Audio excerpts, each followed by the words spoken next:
imam čarobni štapić i da mogu da uradim šta god hoću, ja bi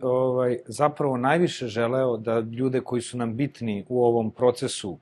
nadalje mogu da postavim u jednu istu prostoriju i da možemo svi da sedimo i da otvoreno razgovaramo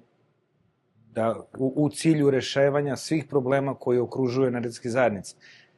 Jer jedino tako, sa uključivanjem svih aktera, možemo da nađemo rešenje koje će biti celovito i celishodno za društvo. Ukoliko mi to posmatramo samo iz našeg ugla,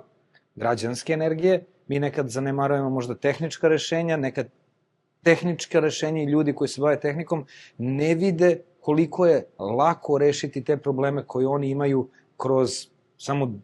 dobru energiju.